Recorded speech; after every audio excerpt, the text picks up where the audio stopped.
What's going on, everyone? It's your boy Savvy, and welcome back to the Savvy Show. And in today's episode, guys, finally, SCP Explained has covered the Gate Guardian. Y'all don't know how many times I've seen this dude make a cameo in other SCP animations without even have his own animation on the channel. Like, it's crazy. But finally, it's here.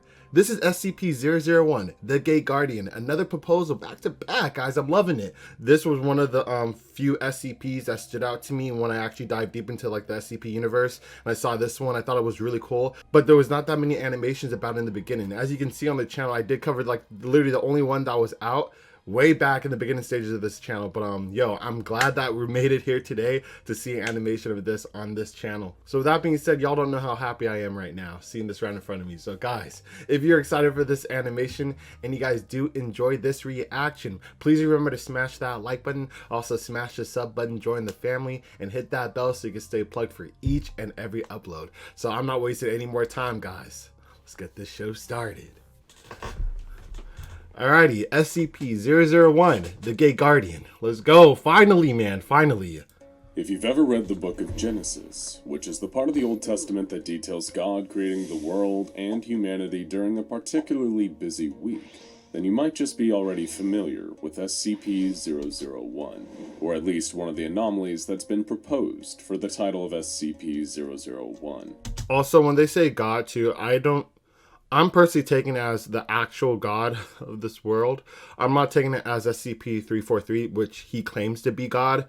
I'm assuming those are two different beings that they're talking about. They're not talking about that God because I'm not 100% sure that dude is a God. I think he's just saying that, but that's neither here nor there. But that's just my own take on it.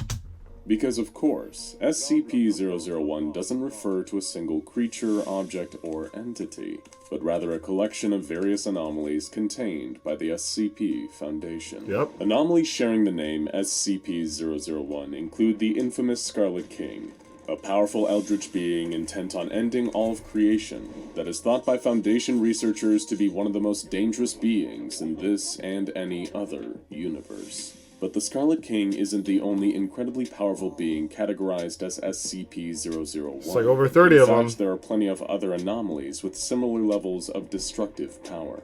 And one such being is a creature codenamed the Gate Guardian. Finally! Standing at well over 1,000 feet tall, Yo. the Gate Guardian is impossible to be fully contained by any means that the Foundation possesses. That's crazy. The anomaly itself, despite its colossal size, is humanoid in its shape, sporting wings that protrude from its back.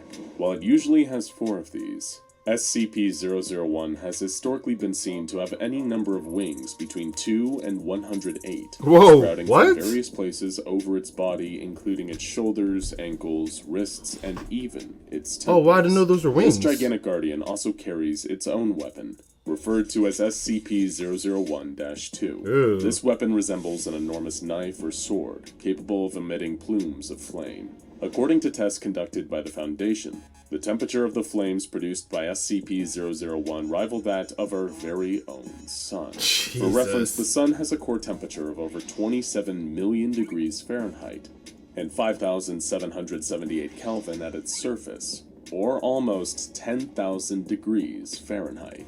You would expect a flaming sword that burns hotter than the sun to cause a considerable amount of damage, even if it wasn't in use. He probably controls it, though. The flames emitted by the weapon leave no lasting damage on the surrounding environment. It is capable, though, of annihilating anything that strays too close to SCP-001. That's interesting. That anything that gets too close, it will just get annihilated by like the heat alone because it's as hot as the sun. However, if the SCP walks towards something like those trees right now, they don't get annihilated. It's kind of weird. Burning them so intensely that their atoms literally separate, breaking potential attackers apart on a molecular level. Wow, is that deadly? Holy shit. I did not know that part about him.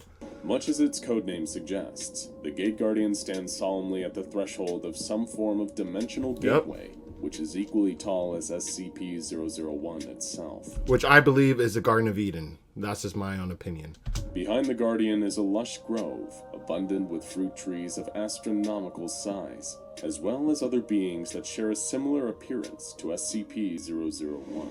This grove is thought to be the Garden of Eden, the paradise that God created and that was inhabited by Adam and Eve, the first two humans in existence, according to the book of Genesis. As the tale goes, the pair were created by God himself, and permitted to live in the Garden of Eden as long as they followed a single rule. But they didn't. Adam and Eve were instructed not to eat any of the fruit that Well, grew Eve from didn't. certain trees that God had specified. Within view just behind the Gate Guardian are two immense trees, one bearing apples and the other bearing different fruit of an unknown type. The one that looks like an apple tree is believed, even by some in the Foundation, to be the biblical tree of knowledge that Eve was convinced to pick a fateful apple from after an encounter with a snake. The other, the one with unidentifiable fruit, is thought to be the tree of life. However, this is all speculation, since it is currently impossible to venture through this gateway and verify if the realm beyond is truly the Bible's own Garden of Eden. This is largely because anything that breaches a kilometer-wide radius of SCP-001 is instantly vaporized. The Gate Guardian attacks with imperceptible speed, using its flaming sword to smite any person that gets too close. The Guardian actually moves so fast that it can hardly be seen with the naked eye. It appears to always remain in its solemn, dutiful stance with its weapon drawn and head bowed, only shifting for a fraction of a nanosecond to attack. Ranged attacks against the Guardian are just as ineffective, with all projectiles fired at SCP-001 reduced to atoms before they can do any harm. Even if said projectile happens to be a nuclear weapon, the Gate Guardian will be able to subatomically vaporize both the projectile itself as well as the person who sent it. That's crazy. Regardless of how far away they are. Just vaporize? I'm assuming it's because of the heat then? Oh, like from his sword or maybe his body that he's emitting? All while not appearing to lift a finger. During an experiment Or maybe he's actually just doing that. That's part of his powers. That would be kind of cool too. involving SCP-001 on December 26, 2004, an SCP Foundation nuclear submarine called Nautilus launched a series of multi-warhead intercontinental ballistic missiles at the Gate Guardian.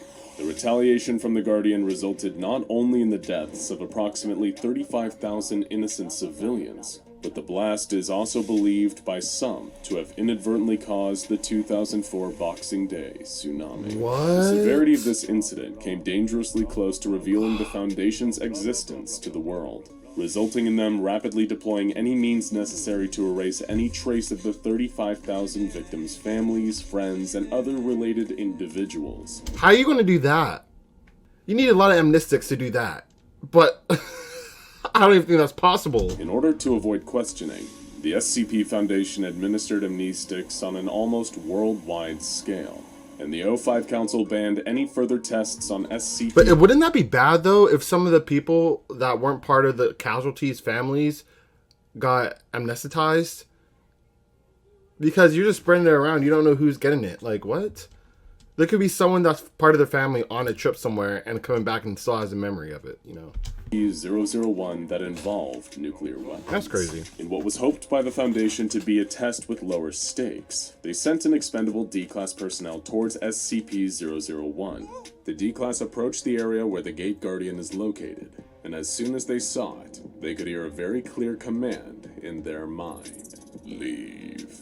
The D-Class personnel reacted exactly the same way you or I would. Good. They promptly turned and started to walk away. They didn't need a 1,000-foot-tall entity with a flaming sword to tell them twice. The researchers running the experiment were not swayed by the request, and ordered the D-Class to continue moving towards SCP-001. You know what? I'm not surprised because they're lab rats to them, D-classes to the SCP Foundation, but goddamn, y'all know what's going to happen.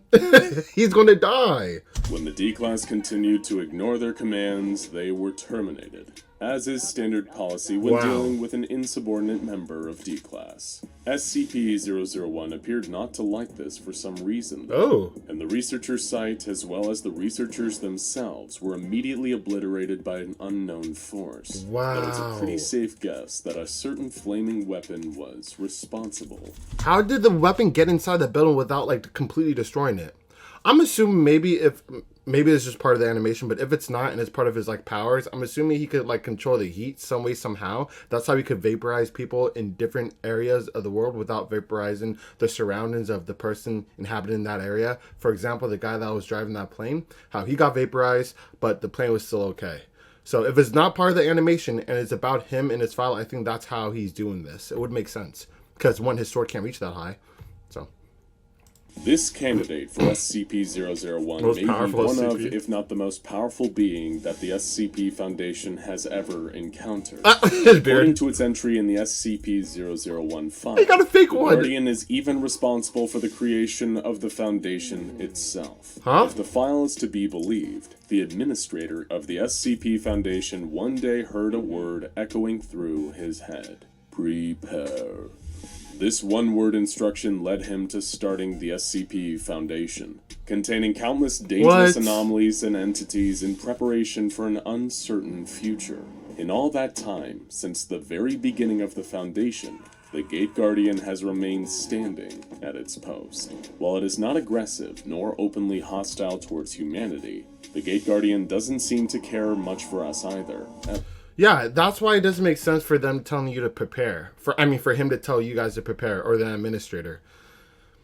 I know all of these SCP-001s has like the only like unique twist about like how they're like the beginning or the start of the SCP Foundation, or like the first SCP or whatever. However, this one compared to like the last one I did, the prototype, that one flowed, obviously, to me.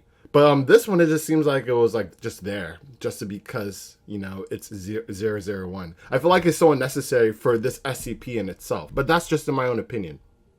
At least as individuals, it rarely interacts with human beings when left unprovoked. And venturing too close to the Guardian, however, is not an automatic death sentence. The Guardian first communicates with any living being approaching it via a telepathic message, instructing them to either leave or forget. Telepath, okay. If whomever has stepped too close to SCP-001 has a lot of powers. complies with the instructions, they'll be able to freely leave the area, while simultaneously forgetting every detail of the Gate Guardian's existence. Oh, wow. Ignore these warnings, though, and SCP-001 has no qualms about completely eliminating you from reality.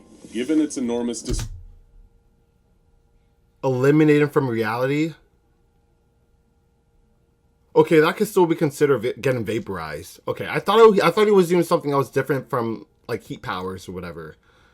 Yeah, never mind. Let's continue. Destructive potential. It is no wonder that the Foundation has tried to use the Gate Guardian to eliminate other dangerous SCPs, each with varying results. The Foundation at one time even attempted to use the Gate Guardian to destroy the infamously indestructible SCP-682. Better known by the appropriate name of the hard-to-destroy reptile.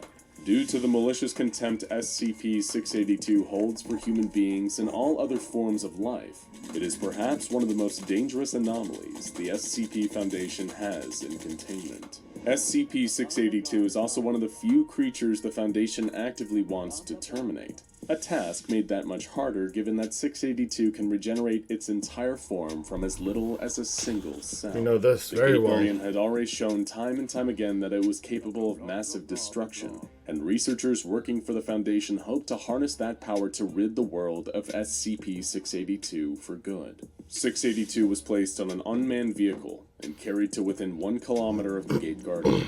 The Guardian attacked the vehicle, seriously wounding but not killing 682. It wasn't even worth using his sword. He just stepped on it. It seemed even the mighty SCP-001 couldn't kill the hard-to-destroy reptile. While the researchers... Looked like he didn't even try. He stopped the truck, and then SCP-682 ran away, and he didn't swing a sword. So I'm assuming he just let him go because, you know, that's his niche. Like, if you leave, he won't, like, kill you from behind or whatever. Like, you're fine. It's only when you disobey. And he was trapped, so he kind of probably realized, like, oh, this SCP was trapped. If he doesn't want to fight me, then I'm going to let him go. And that's what happened. So... Pointed with this result. It is worth noting that 682 made a very interesting comment to the Guardian. 682 mentioned that the Gate Guardian is not Uriel, but a pretender. Uriel is the archangel that some religious texts describe as the Guardian standing at the Gate of Eden with a fiery sword. He's a pretender, so though? does this mean that 682 knows that the Gate Guardian is not actually an angel? Or that the location it is guarding isn't the Garden of Eden at all? Any truth or meaning behind these comments has, as of yet, been undetermined by the SCP Foundation. That's interesting. A later experiment involved both SCP-001 and SCP-073, the anomaly otherwise known as Cain.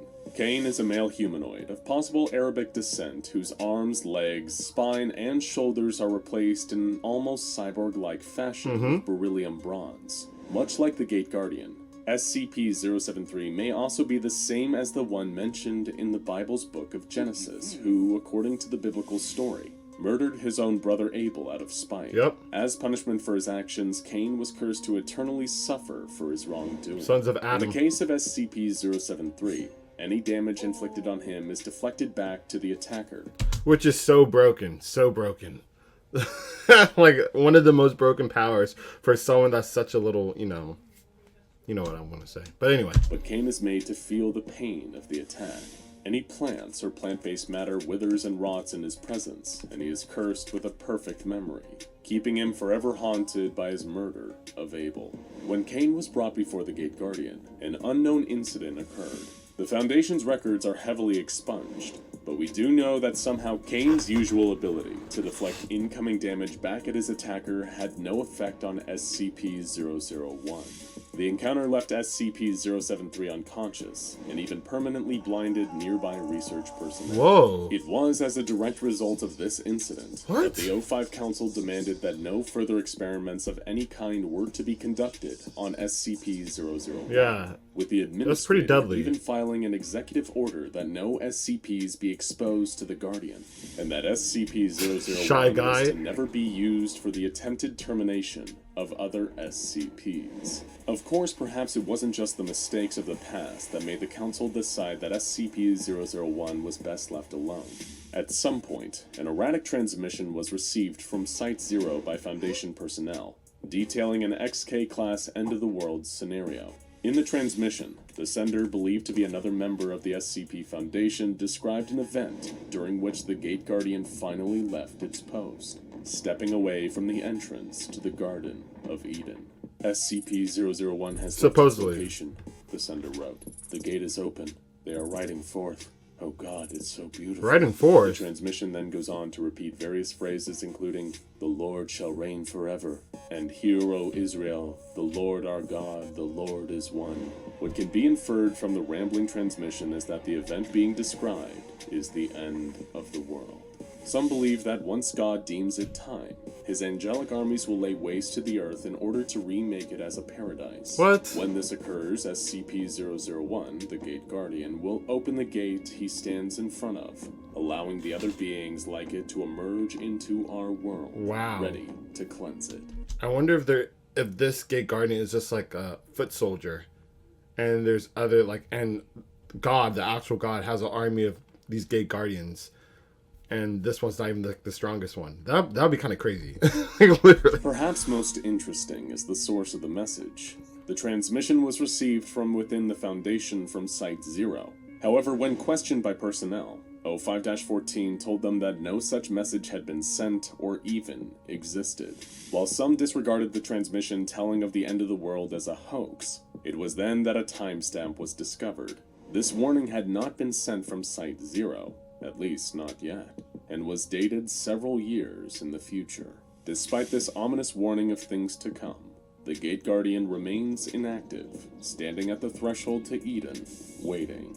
Now check out SCP. Wow, that was a good one. I learned a lot about this SCP that I had no idea about, and I already covered him in the past too. So I figured I won't find out more than I already know in this animation, but I was pleasantly wrong. I'm happy it turned out the way it did, and I'm also really happy that I finally got to react to this animation on SCP Explained. Finally, they covered it, man. This was fun. So if you guys enjoyed this reaction, please remember to smash that like button, also smash the sub button, and hit that bell so you can stay plugged for each and every upload. So with that being said, unfortunately, that concludes today's episode. However, I'll catch you guys on the next one.